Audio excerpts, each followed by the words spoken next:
Tonight, we begin in silence, not the peaceful kind that lulls you to sleep, but the hollow silence that echoes through the smoking ruins of post-war Europe.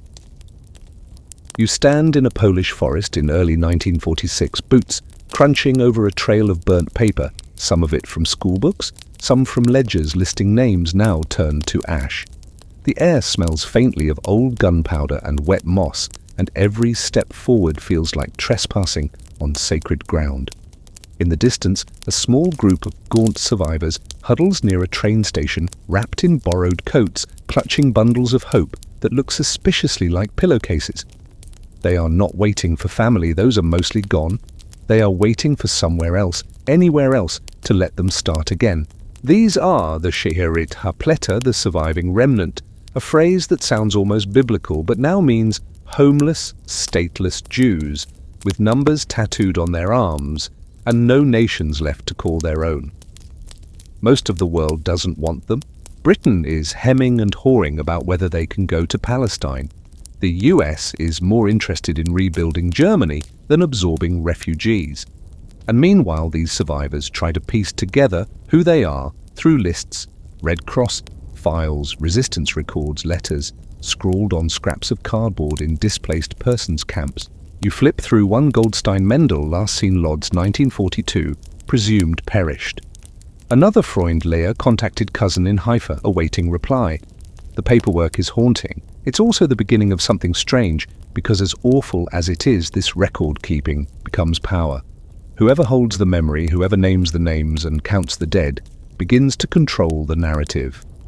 You see this in the meticulous early lists compiled by Jewish brigades in the British Army, in testimonies scrawled in Hebrew on typewriters inside refugee camps, and in smuggled photos that show skeletal bodies, but also undeniable proof. The strange twist of this moment, though you probably won't survive the horror of it if you try to imagine every child left in an empty coat, is that memory itself is beginning to shift from mourning into strategy. No one calls it diplomatic currency yet, but already quietly some leaders see it coming. Chaim Weizmann.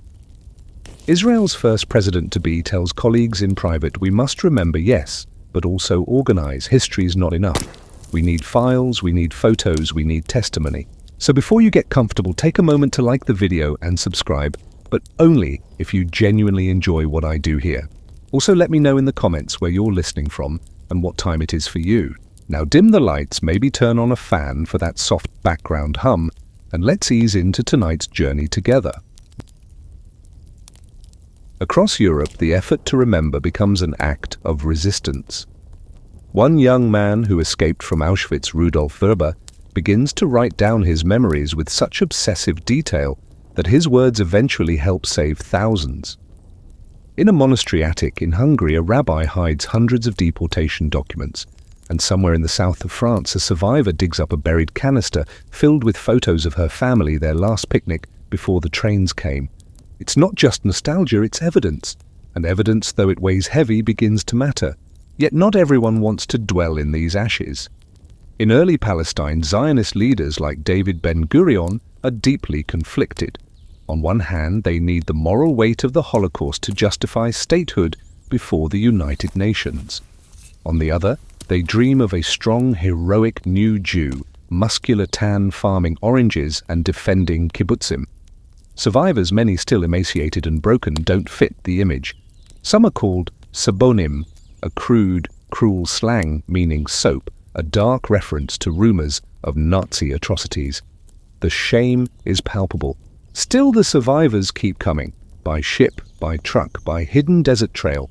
You find yourself aboard the Exodus 1947, a rusted American ship filled with over 4,000 Jews trying to run the British blockade and reach Palestine. They are intercepted, forced back to Germany, yes, back to Germany, and the whole world watches. This moment, burned into newsreels, marks one of the first great shifts. Public opinion begins to tilt. And it tilts not just because of politics, but because of memory. The Jewish people are not just rebuilding, they are reminding. Quirky fact. In the early post-war years, some Jewish survivors in Italy formed choirs not just to sing, but to memorize and recite the names of every relative they lost. It sounds folkloric, but it's real. Memory was a way to rebuild a song, a spreadsheet, and a statement all at once. Historians still argue whether Israel's founders truly foresaw how central the Holocaust would become to the nation's identity, or whether that power emerged only later. Some claim it was a reluctant inheritance, others suggest it was a calculated necessity from the start. Either way, the flame was lit, and so by the time you stand in the corridors of the newly forming Jewish agency in Jerusalem, you hear more than bureaucratic plans. You hear stories, terrible ones, being repurposed into petitions, telegrams, speeches. Never again isn't just a slogan, it's a bid for a seat at the global table. The ashes are still warm, the names are still missing, but the power of memory, heavy and unwelcome though it may be, is being shaped into something new. Something the world will not be able to ignore. You blink against the Jerusalem sun and already you feel the shift. The year is 1949. Israel has declared independence, war has come and gone, and the newborn state is gasping for air, its limbs uncoordinated, its population doubled almost overnight by immigration, many of whom speak no Hebrew and carry more grief than goods. You walk through the dusty streets of a transit camp or ma'abara, where rows of tents stretch across the rocky hills like discarded laundry. Some of the residents are new arrivals from Morocco or Yemen, but many, far more than you might expect, are Holocaust survivors. The paradox is immediate and painful. Israel was meant to be a refuge, a new beginning. Yet the survivors known in Hebrew as Niklim, the exhausted ones, are often looked at with discomfort, even suspicion. These people carry the wrong kind of story. Theirs is a tale of victimhood, not victory. They are reminders of Europe's failure and the diaspora's weakness, not of Zionism's muscular dreams. You sit in a cafe near Tel Aviv's Allenby Street and overhear a young Sabra complain, "They didn't fight back. They walked like sheep. It stings even though the teenager wasn't there, didn't see the barbed wire or the dogs or the chimneys." David Ben-Gurion, now Prime Minister, is torn. On one hand, he wants Israel to be a sanctuary for every Jew, and these survivors are living proof of the need for such a state. On the other hand, they threaten the myth he's trying to build, that Israel was born in heroism, not in ashes. You attend a memorial service where Ben-Gurion gives a passionate speech, but later in the privacy of cabinet meetings, he wonders aloud whether the country can digest the influx of broken spirits. Some early Zionist leaders even suggest that survivor trauma could be cured through agricultural labor. Just add sunshine and maybe the nightmares will fade, but they don't. Not for the survivors, not for the state. The trauma lingers in unexpected places. In elementary school classrooms where teachers avoid discussing the camps. In apartment buildings where neighbors flinch at the sound of German. In bureaucracies that quietly downplay Holocaust stories to focus instead on the war of independence. And in the hearts of survivors themselves, many of whom internalize the shame projected onto them. You watch a young survivor, Yitzhak Zuckerman, one of the leaders of the Warsaw Ghetto uprising, try to speak at a military event. His voice shakes. The soldiers in the front row listen politely, but it's clear he doesn't fit their heroic mold. He's no Moshe Dayan, no Sabra commander, and yet he fought with his bare hands against the Nazis in the sewers of Warsaw. Still, many Israelis at the time prefer the image of strong armed pioneers to gaunt tattooed ghosts from Europe. Even the term Holocaust or Shoah in Hebrew doesn't become common in public discourse until years later. A quirky but revealing tidbit: in the 1950s, Israeli state-run radio stations refused to play Yiddish songs during prime hours. Yiddish, the language of European Jews and of many survivors, was considered too old world, too exilic. It didn't fit the vision of modern Hebrew rebirth. It was a tongue of shadows, and this was supposed to be a place of light. And yet the survivors keep speaking. They testify in court cases, write memoirs, whisper into the ears of their children late at night. Slowly their stories seep into the national consciousness, like water into limestone, and it becomes harder and harder to ignore the power of these memories. The generation born in Israel, once dismissive, begins to listen more closely. Not everyone, but enough to matter. Still, historians debate whether this shift in attitude was organic or prompted by necessity. Some argue that it wasn't until the state faced external threats and sought international legitimacy that the narrative of Holocaust survival became strategically useful. Others suggest the change was inevitable, that no nation could absorb so much trauma without eventually folding it into its identity. The survivors, for their part, never quite fit in. They learn Hebrew, find jobs, raise families. But many continue to carry two sets of eyes, one for the present, one for the smoke-filled past. You walk beside one of them in a Tel Aviv park and hear her mutter, "They want us to forget, but I remember what the sky looked like over Bergen-Belsen. It never changed." By the late 1950s, a new generation of Israeli leaders begins to see something else. Memory, if carefully framed, can be a form of power. Not just a burden, but a tool. The dead cannot speak, but their stories can be deployed gently, purposefully in diplomacy. They can be printed on pamphlets sent to embassies. They can be invoked in speeches to foreign parliaments. They can sit quiet but potent beneath every call for aid, for arms, for recognition.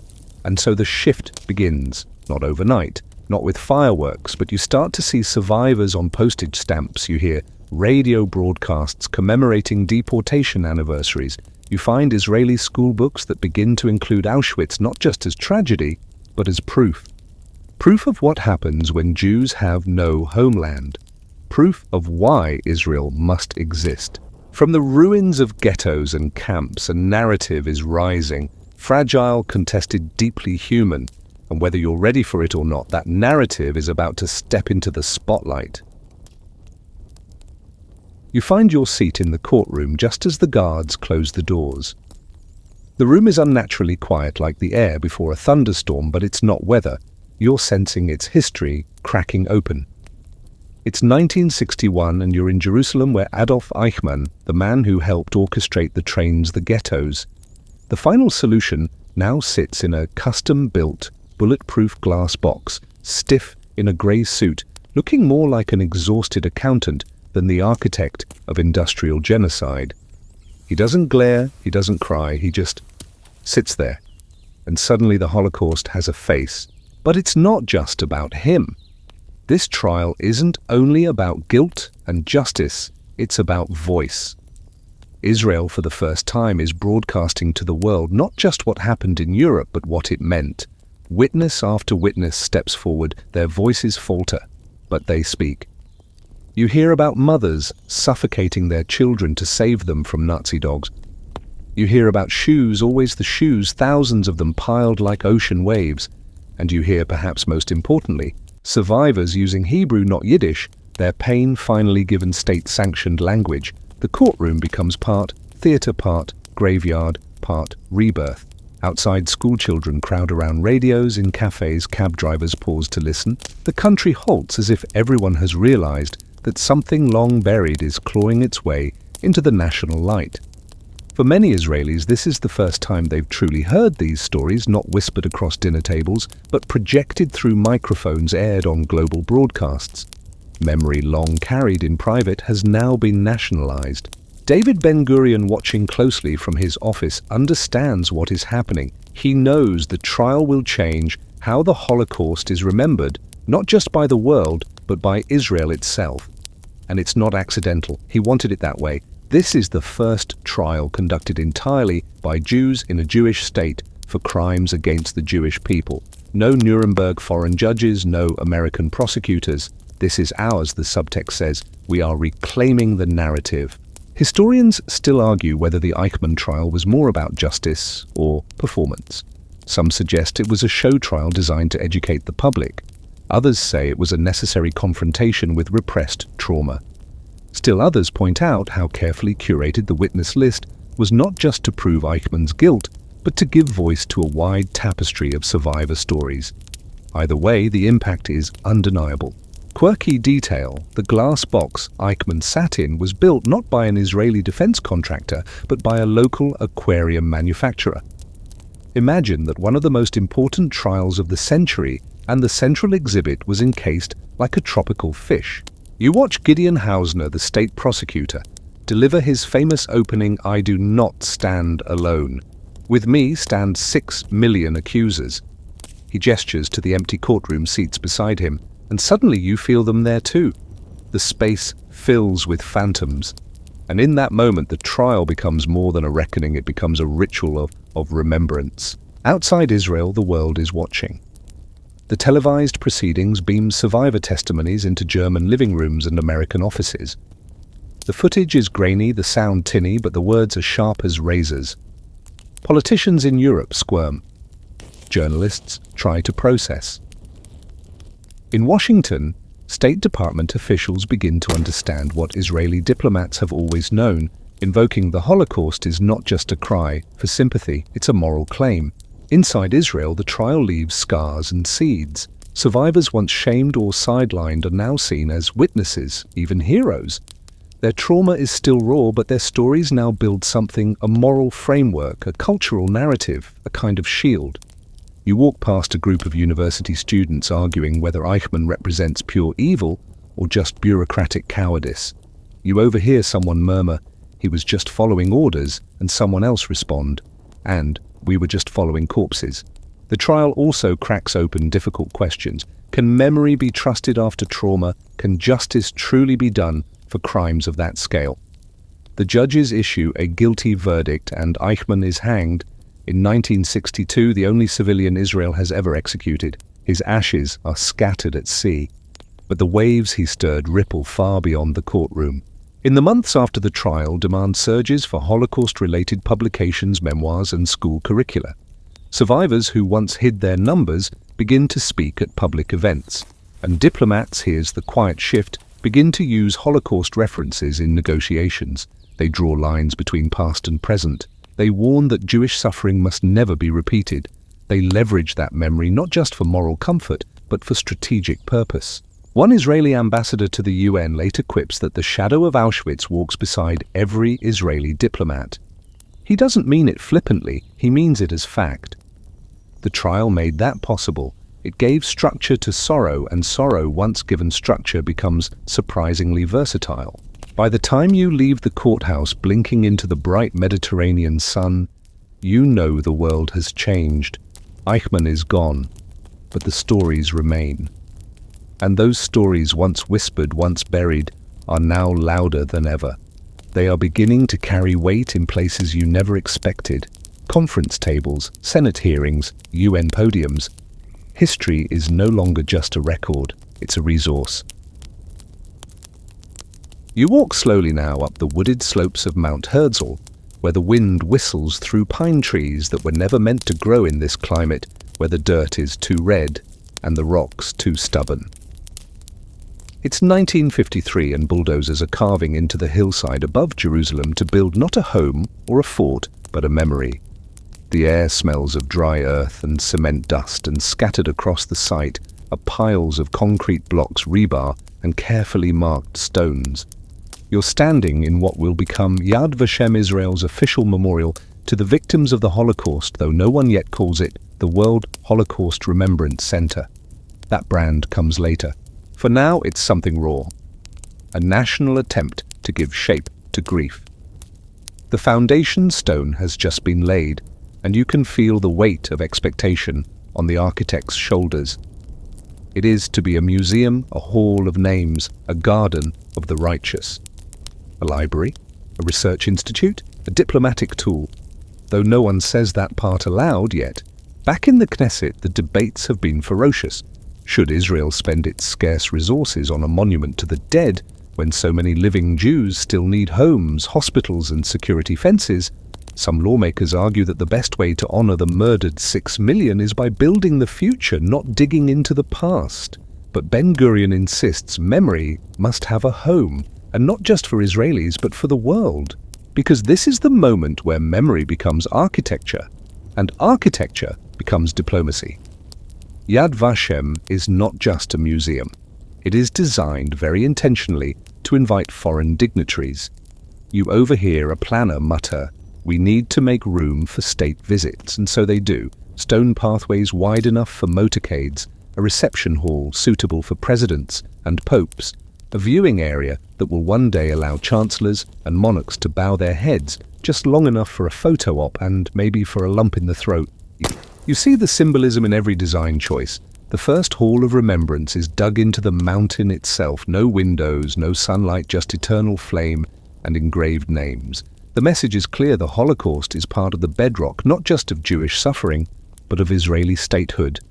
This is the moral core of the nation. Come walk through it, the walls say. Come remember with us. And when you leave, maybe you'll understand why this country must survive. A quirky aside: for the first few years, Yad Vashem's archives were so underfunded that volunteers typed survivor testimonies on second-hand paper, often recycled from British Mandate government forms. Some early accounts are literally typed over colonial tax ledgers. But slowly things grow. Donations come in, new buildings rise. The trees in the garden of the righteous among the nations are planted one by one, each with a name: Schindler, Wallenberg, Sugihara. There are debates, of course. Who qualifies?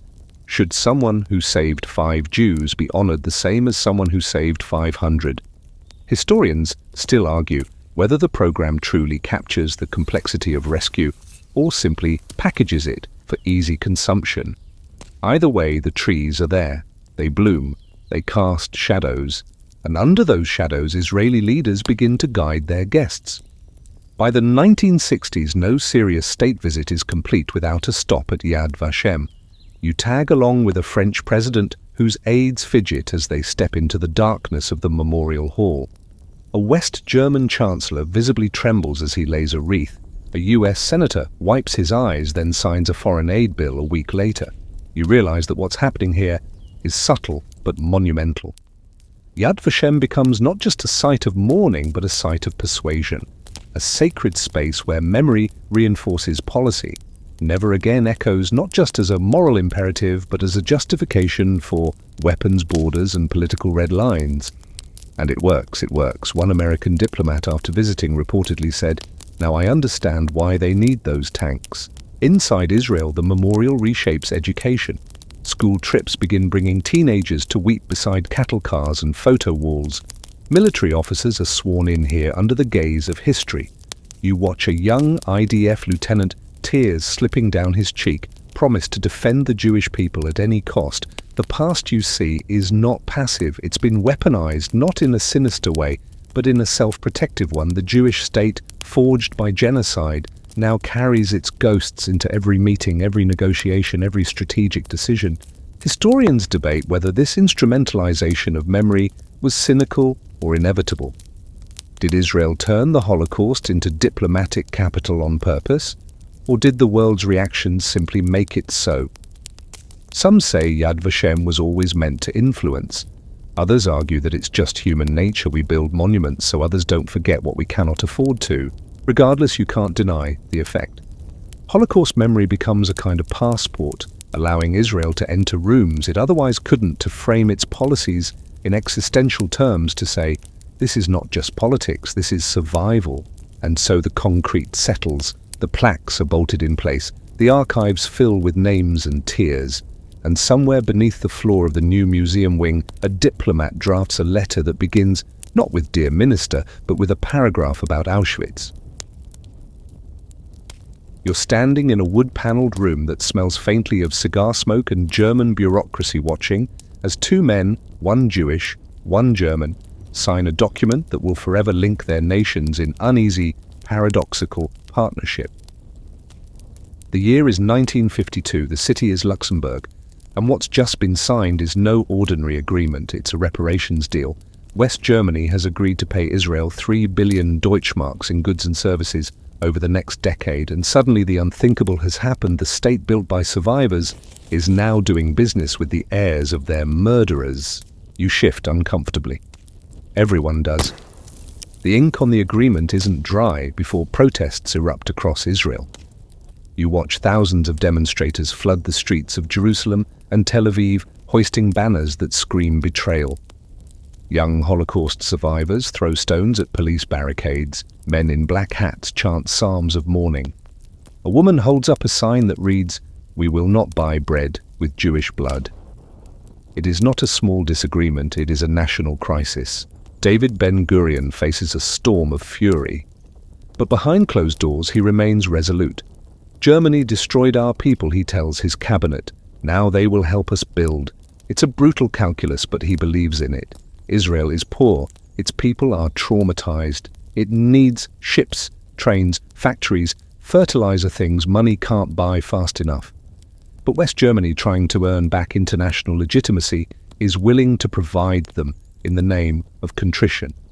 The moral debt of the Holocaust is about to be converted line by line into economic development.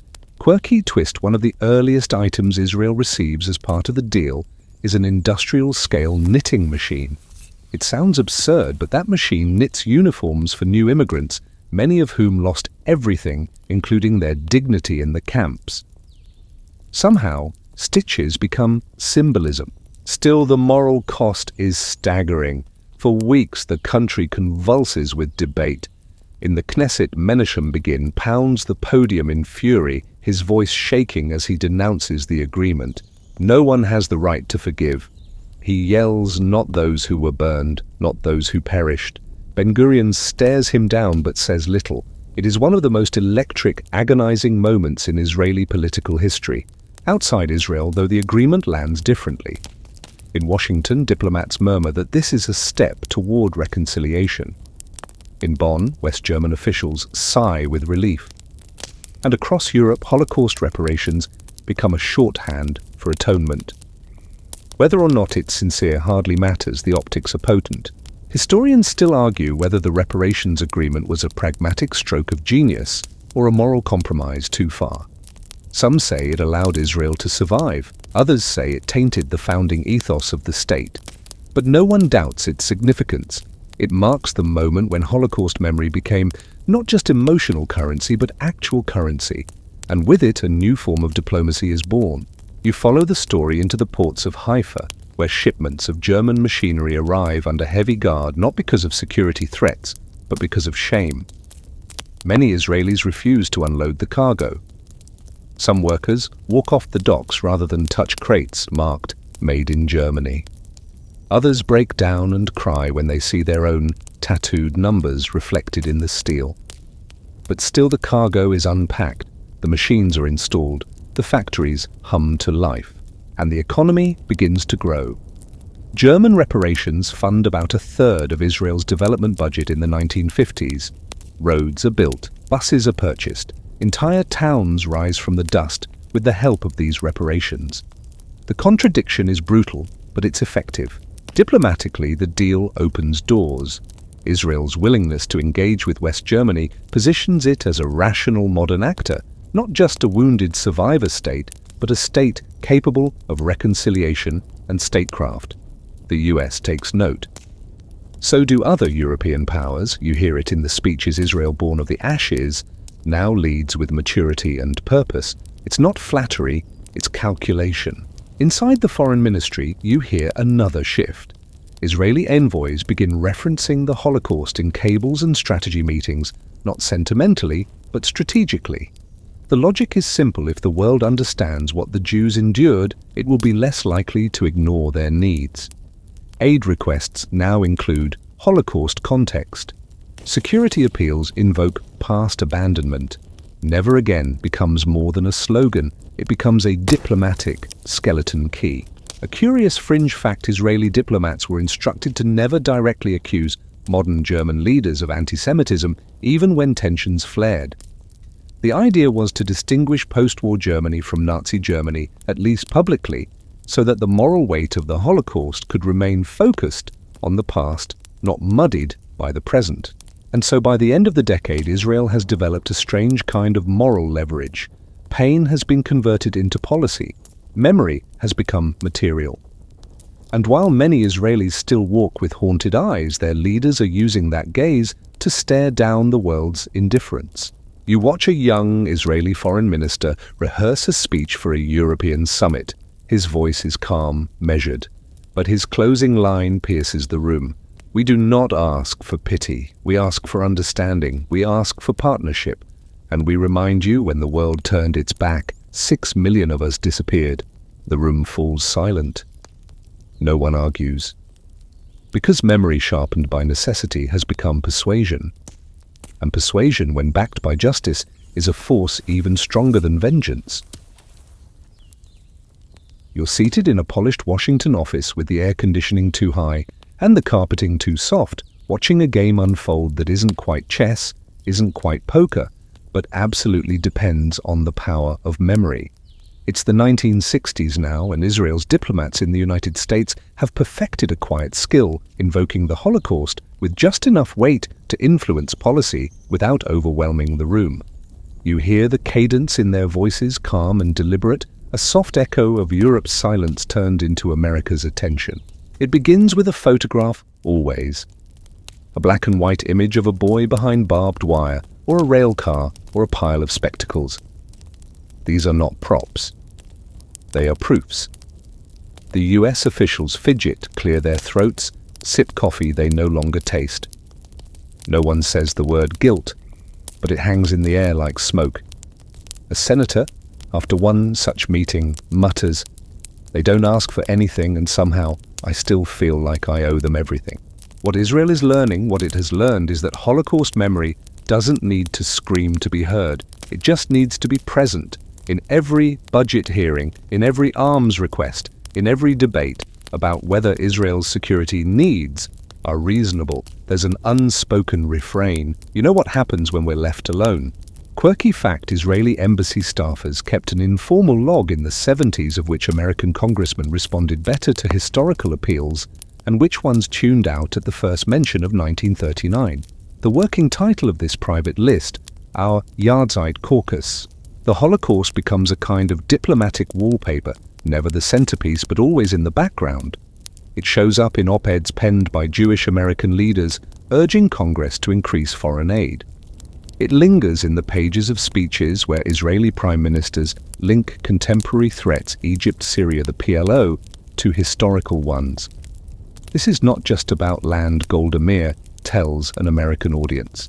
It is about survival. It has always been about survival. Historians still debate whether these rhetorical strategies were coordinated or organic.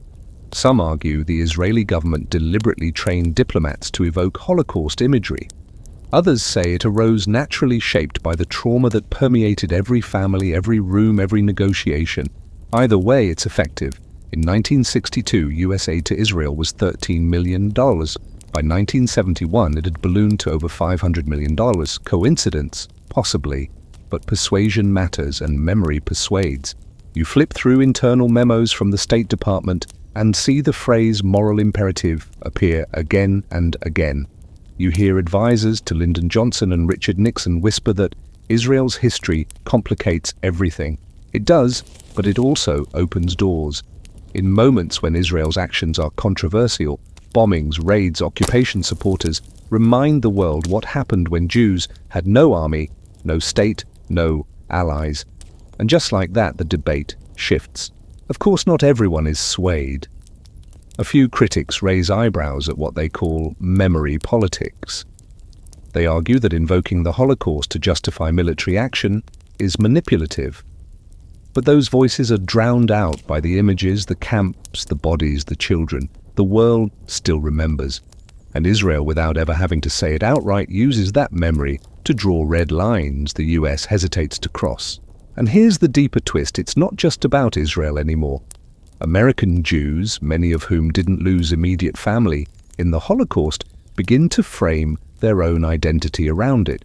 You sit in a synagogue in New York and hear a rabbi speak of Auschwitz and Masada in the same breath-tying ancient defiance and modern tragedy into a single narrative thread. Holocaust education becomes standard in Jewish schools. Survivors speak to children. Museums begin to rise.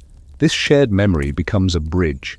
Israel uses it to connect with the American Jewish community, turning pain into unity. It becomes a source of donations, of political action committees, of grassroots campaigns. And all of this radiates outward into congressional lobbies, presidential campaigns, foreign policy briefings. One Israeli official jokes, "We don't need to twist arms, we just tell our story." But it's never just the story, it's the tone, the timing, the context. It's knowing when to speak of gas chambers and when to shift to national defense. It's invoking Treblinka without needing to explain what Treblinka was.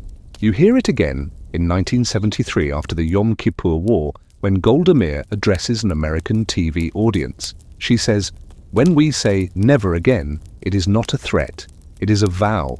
Her voice quivers just slightly. Viewers call in by the thousands. Congress meets the next week and approves a massive aid package. Still, scholars debate how long this leverage will last. Can memory fade? Can moral sympathy erode? Some argue that as Holocaust survivors pass away, the diplomatic force of their stories will weaken. Others believe the infrastructure of remembrance museums, school curricula films, will sustain the weight indefinitely. But one thing is clear, as long as the memory lives, so too does its power. You walk out of that chilly Washington office and feel the contrast hit you, the sunlight, the traffic, the normalcy, but you carry something with you. Not guilt, not pity, just a quiet sense of responsibility. Because once you've heard the story, really heard it, it's impossible to ignore. And that's exactly what Israel's envoys have always counted on. You lean back in your creaky chair and flip through yellowed newspapers and brittle UN transcripts, tracing a thread that quietly winds through decades of international debate. It's the late 1960s through the 1980s, and you begin to notice a pattern whenever Israel faces diplomatic pressure over settlements, military actions, territorial claims. There's a faint but unmistakable undercurrent of Holocaust memory running just beneath the surface. It's not loud, it doesn't wear a yellow star, but it's there. And it works. The speeches, the phrasing, the quiet pauses before a controversial statement. These are all part of a playbook now. You watch Israeli diplomats at the United Nations walk a tightrope with practiced precision. They are not victims anymore, they are sovereigns. But when things get tense, they remind the room we were victims and no one helped us. That history cannot be separated from this moment. In 1975, the UN passes Resolution 3379 declaring that Zionism is a form of racism. The backlash is immediate, and Israel's ambassador Chaim Herzog responds with a speech that burns into memory. You're in the gallery when he walks to the podium, face hard as stone, and tears the resolution in half before the assembly. For us, the Jewish people, he says, this is not a piece of paper. This is an attempt to bring us back to a time when we were stateless, defenseless, and voiceless. And just like that, the world sees not just a vote, but an echo of the 1930s.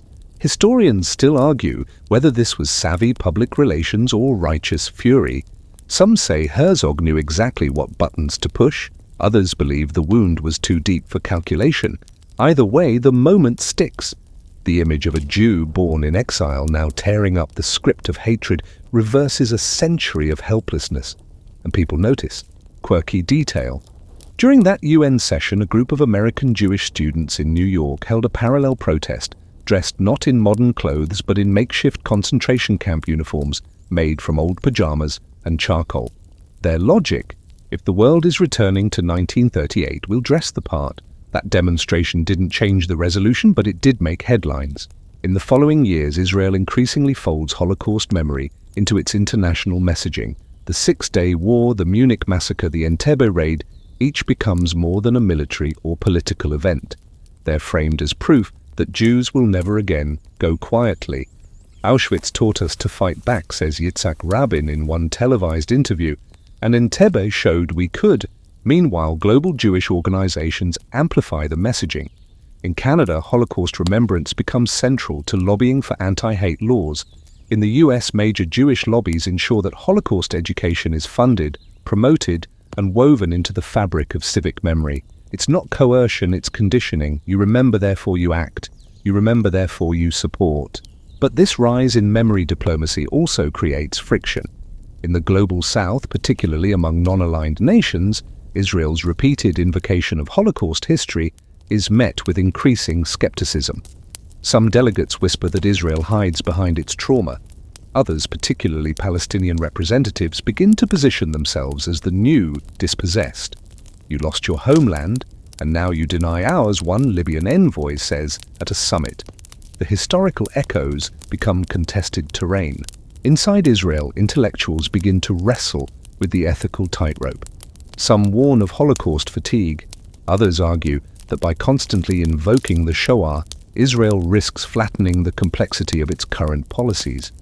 We cannot live forever in the shadow of the gas chambers, writes one Tel Aviv professor. But others push back. We don't live in that shadow, we learn from it.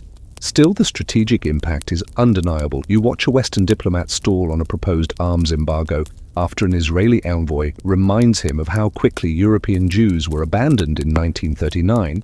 You hear a French foreign minister say after a tour of Yad Vashem, "We have a responsibility to stand with the Jewish people, not out of guilt, but because we now understand what silence costs." There it is again, memory as moral ballast. You don't argue with a ghost. The 1980s mark a crescendo. Holocaust films and documentaries begin to win global audiences. Claude Lanzmann's Shoah makes the rounds. In America, Holocaust, the miniseries, starring Meryl Streep, airs on network television and shatters viewer records. Suddenly, everyone knows about Treblinka, everyone talks about cattle cars, everyone sees black and white footage that becomes a universal shorthand for evil. And Israel rides this wave not exploitatively, but decisively. Its embassies host remembrance events. Survivors speak at policy conferences. In Brussels, you hear an Israeli ambassador begin a trade negotiation by referencing the anniversary of Kristallnacht. It lands like a stone in a still pond, no one objects. The tone of the room softens. The deal goes through. Historians debate whether this approach created long-term empathy or short-term compliance. But in those moments, in those meetings and votes and handshakes, it worked. And you realize something profound: memory doesn't need to shout to dominate a room. It only needs to be present, ready to step forward like a witness. As you close the last dusty newspaper and stretch your arms, you understand what diplomats have known for decades: the past is never just the past. It is a toolkit, a mirror, a spotlight. And for Israel, the Holocaust remains all three. You step onto plush red carpet and into low museum lighting where glass cases glint with artifacts too painful to touch. It's 1993 and you're inside the brand new United States Holocaust Memorial Museum in Washington, D.C. A short walk from the White House, but emotionally a world away. Outside, cherry blossoms sway in the breeze. Inside, you're reading a deportation notice. You're staring at a child's shoe. You're stepping into a cattle car salvaged from Poland. And as your breath slows, you realize memory has entered the mainstream. This isn't Yad Vashem. This is not Israeli-built, Israeli-run. This is American, yet its very presence is a victory for Israeli diplomacy and global Jewish advocacy. Because what began as local mourning has become international architecture. The museum doesn't just preserve the past, it shapes how nations perceive Israel today. You overhear a tourist whisper, "Now I understand why they need a state." That's the point. That's always been the point. And it's not just museums. You're flipping channels, and Schindler's List is on nearly every one. Spielberg's haunting black and white vision has won 7 Oscars and sent thousands of viewers straight into classrooms, libraries, and donation pages. Suddenly, the Holocaust is not just a historical event, it's a household narrative. Hollywood has made memory portable, emotional, cinematic. You can almost hear the violins swelling under every foreign policy debate. Quirky fact: when Spielberg's team needed Holocaust scholars for the film, they tapped experts from both Yad Vashem and the US Holocaust Memorial Museum, creating unintentionally a cross-continental memory network with executive producers and academic citations. Only in the 1990s could trauma become a co-production. As you walk through the gift shop, books, pins, maps, DVD box sets, you notice something else. The Holocaust isn't just sacred, it's now curated, interpreted, managed. And in that curation lies power, because once something becomes universalized, it becomes useful. Israel understands this. You watch as Israeli diplomats attend the museum's opening alongside American presidents, senators, celebrities. They shake hands in front of the wall of remembrance. And though no one says it aloud, every person in the room knows this is more than mourning. This is strategic alignment. America's embrace of Holocaust memory aligns seamlessly with its alliance with Israel. Emotional investment becomes policy foundation. And then you see it again on college campuses, in TV specials, in curriculum standards. Holocaust education becomes mandatory in several US states. Survivors are invited to speak in middle schools. The words "never again" are etched into granite in parks across the country, not just Jewish parks, American parks. Historians still debate how much this cultural embedding benefited Israeli foreign policy directly. Some argue that it created an unspoken loyalty and emotional insurance policy. Others suggest the effect was subtler, more subconscious, shaping how the average voter, the average congressperson, reacted to Israel's narrative of perpetual threat and moral urgency. You take a trip to Los Angeles and find yourself walking through the Museum of Tolerance. Built by the Simon Wiesenthal Center, its exhibits veer from the Holocaust to modern anti-Semitism to the Israeli-Palestinian conflict, connecting dots some scholars find troubling, but others argue that it reflects the evolution of memory from history lesson to policy framework. You begin to understand how museums don't just preserve stories, they choose which ones to highlight, and in doing so influence how nations see themselves and each other. The tension grows sharper in Europe. In France, where Holocaust denial has become a criminal offense, politicians begin referencing Auschwitz when justifying tough stances on anti-Semitism. In Germany, a generation raised on atonement sees support for Israel as a moral imperative. "We can't criticize them," one Bundestag member mutters. "We know too much of what came before." Meanwhile, Israel continues to cultivate this ecosystem of remembrance. It funds fellowships for foreign educators to study at Yad Vashem. It partners with international organizations to develop school materials. Every student who reads Night by Elie Wiesel or watches The Pianist becomes, in a way, a global witness. And witnesses, well, they tend to become allies. Yet there's a downside. The more universal the Holocaust becomes, the more diluted its specificity risks becoming. You hear critics begin to question whether invoking the Holocaust in every policy dispute waters it down. Not every threat is genocide, one analyst writes. Not every disagreement is a gas chamber. Still, the narrative remains potent. In US debates over arms sales in NATO, discussions on regional security, in debates over anti-Semitism, in political speech, Israel's invocation of the Holocaust, even when silent, remains audible. It lingers in the air like the slow tolling of a bell. By the time you walk back into daylight, blinking beneath the towering white marble of DC, you realize you've been walking not just through a museum, but through a living part of diplomacy. You've seen how memory can be framed and reframed, layered into speeches and schoolbooks turned into a kind of passport, not to escape the past, but to carry it forward into the halls of power. And as the flags outside ripple in the wind, you understand remembrance isn't just about grief. It's about strategy, about legacy, about making sure that when the next decision is made about borders, about aid, about peace, it is made with a shadow on the table, a memory in the room, and a survivor's voice still echoing somewhere in the mind. You're sitting in a sleek, modern conference room, the kind with filtered water bottles, whisper-quiet air conditioning, and a translation headset at every chair. It's not the kind of place where ghosts should walk, but they do quietly, insistently. A diplomat from a European country is giving a speech about human rights and regional security. Then, without changing tone, he references the Holocaust, not with solemnity, not with drama, just a smooth insertion of moral framing. And as we have learned from the darkest chapters of the 20th century, including the Holocaust, we must never allow the marginalization of a people to go unanswered. The line gets polite applause.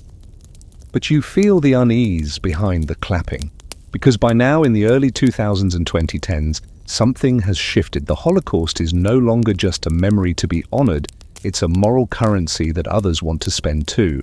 Israeli officials still reference it, so do Jewish organizations worldwide. But now you also hear Palestinian advocates using Holocaust analogies to frame their own struggle. Armenian lobbyists evoke recognition in the same breath. Even climate activists, believe it or not, begin invoking climate genocide and compare inaction to the world's silence during the Shoah.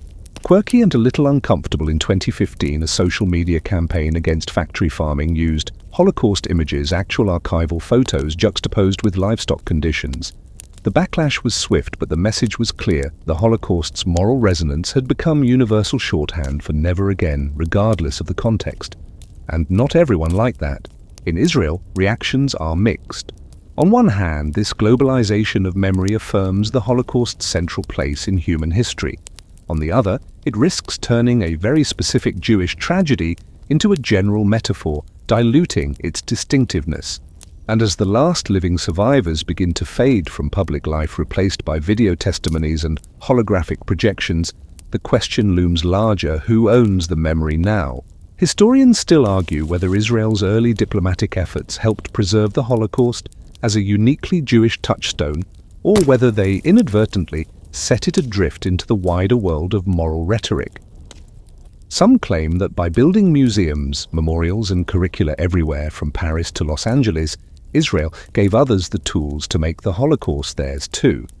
Others insist it was unavoidable that any trauma this big will naturally ripple outward, claimed by all who need it.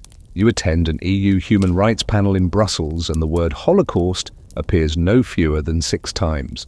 Once about anti-Semitism, once about Roma communities, once about Syrian refugees, once in relation to post-colonial violence. It's sincere. It's also a bit incoherent. Everyone seems to agree that the Holocaust means we should never be cruel again, but what that actually looks like politically varies widely. In Israel itself, there's growing tension. On one hand, the state continues to use Holocaust memory to justify strong national defense, secure foreign aid, and push back against global criticism. On the other, some survivors, those still living, begin to whisper that their pain is being recruited. You sit in a quiet Haifa apartment with a woman in her 90s who survived Auschwitz. She gestures at the television where a politician is giving a fiery speech, invoking Holocaust memory to justify border policy. "That's not what I meant," she says softly. "That's not why we remembered." This unease grows louder as international NGOs accuse Israel of human rights abuses. Each time Israel's policies are criticized, particularly in Gaza or the West Bank, the memory of the Holocaust resurfaces as a rhetorical defense. Our people know what persecution is, Israeli officials remind critics. We will never be victims again. The subtext, our trauma, authorizes our vigilance. Some listeners accept this without question, others recoil. At the UN, you hear sharp debates where representatives accuse Israel of using historical suffering as a shield against accountability. Israeli diplomats push back just as hard, insisting that history gives them clarity, not immunity. And here lies the paradox of moral authority. The more it's used, the more people begin to question it. Not because it's false, but because it's powerful, and powerful things draw scrutiny. Still, the strategy works more often than not. A European Parliament debates boycotting Israeli goods until an elderly lawmaker stands and recounts walking past a synagogue in Berlin in 1942, watching as it burned. We must criticize policy, he says, but we must also remember the vote fails, you know why. Meanwhile, younger Israelis grow up with a very different relationship to Holocaust memory. For them, the imagery is omnipresent on school trips, on national holidays, in popular fiction, but the immediacy is fading. A teenager in Tel Aviv admits to you it's like background radiation. You know it's there, but you don't think about it every day. Still, when tensions rise during rocket fire, during terror attacks, it floods back. Never again becomes not a slogan, but an instinct. Outside activists argue over who gets to use Holocaust analogies. Inside, politicians still invoke it when convenient. And in the space between those two tensions, you sense something shifting. Not disappearing, just evolving. Because here's the uncomfortable truth: memory is not a museum. It's a tool, a prism, a platform, sometimes a shield, sometimes a hammer, and when wielded well, it can open doors, change votes, save lives, but it can also spark resistance, provoke cynicism, blur lines. You sit quietly, headset removed, the conference room slowly emptying around you. The last diplomat leaves, the janitor turns off the overhead lights, and still in the silence, the memory lingers. You walk alone now through a quiet garden in the Jerusalem twilight, where the scent of rosemary drifts gently through the air and gravel crunches underfoot with each slow step. It's late, figuratively and literally. The visitors are gone, the sun is low, and you've reached the last turn in this long, tangled path of remembrance. In front of you, a stone plaque bears the names of deported children. Around you, silence. No speeches, no protests, no diplomats. Just a question: can memory be both sacred and strategic? And if so, for how long? You pause at a bench beneath a modest olive tree. No camera crews, no microphones, just the breeze rustling through leaves that have seen more wars than you have birthdays. Here in this stillness, you remember it all. The courtroom where Eichmann blinked behind glass, the shipping crates of German machinery unpacked in Haifa, with shaking hands the soft American carpets where Holocaust photos helped shape foreign aid packages, the candlelit museums in Paris and DC, where grief was turned into curriculum, and the modern conference rooms where that grief became a negotiation tool. You sit with the contradictions. Israel has thrived even partly because it learned how to wield its deepest trauma with precision. It built a nation not just with bricks and tanks, but with testimony and mourning. It turned a story of annihilation into a global moral compass, even as others reached for that compass too. And it used that compass to steer through decades of war, diplomacy, judgment, and doubt. Quirky, maybe even poetic, every year on Holocaust Remembrance Day, the sirens in Israel wail for 2 minutes. Cars stop. People stand still. The country freezes in collective memory. And yet within hours, debates resume, newspapers print rebuttals, Knesset members trade barbs. Memory, it turns out, isn't a pause, it's a rhythm. Historians still argue whether Holocaust memory as Israel has practiced and projected it will endure in its current form.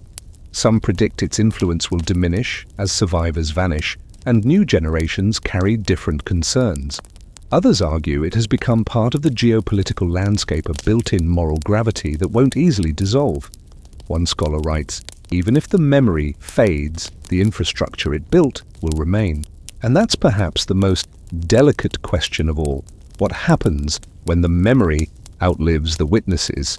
Will the films, the museums, the speeches be enough?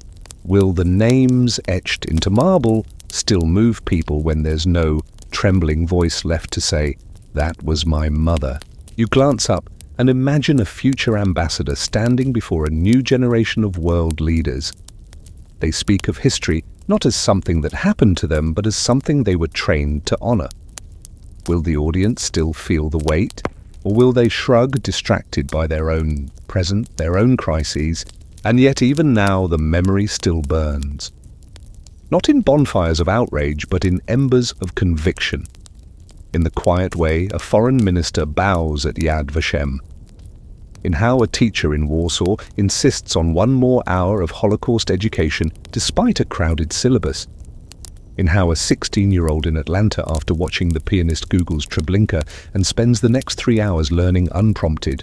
The legacy endures not because it was imposed, but because it was shared. Curated, yes. Strategized, undoubtedly. But real and powerful and human. As the sun dips below the horizon, casting long shadows across the garden path, you feel a hush settle. Not the hush of erasure, but the hush of reflection.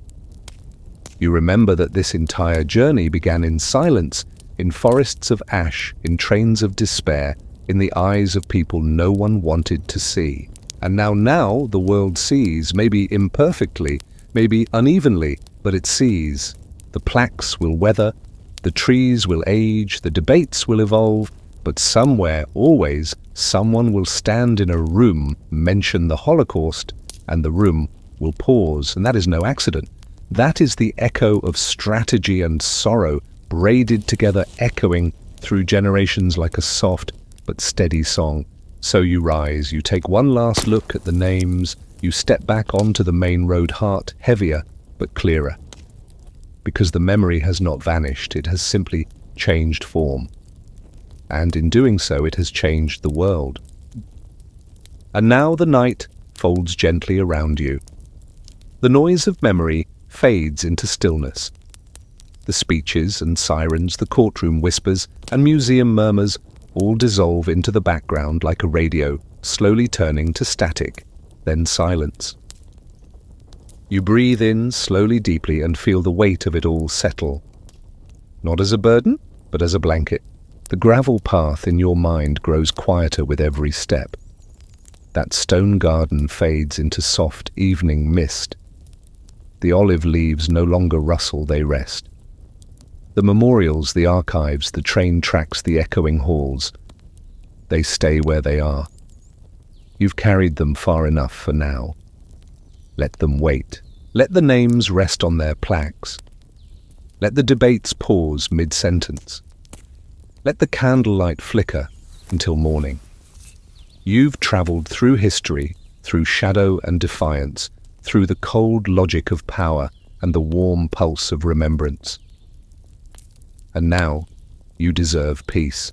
Let your breath fall into rhythm with the hush around you. Let your thoughts uncoil your muscles, loosen your eyes, grow heavy. Whatever questions remain, whatever unfinished thoughts linger, let them drift like dust motes in fading light. You've done enough for tonight. The story will still be here when you wake. The memory doesn't vanish, it simply waits. So now, as the final images dissolve and your mind softens, allow yourself to let go. No need to remember right now. Just rest.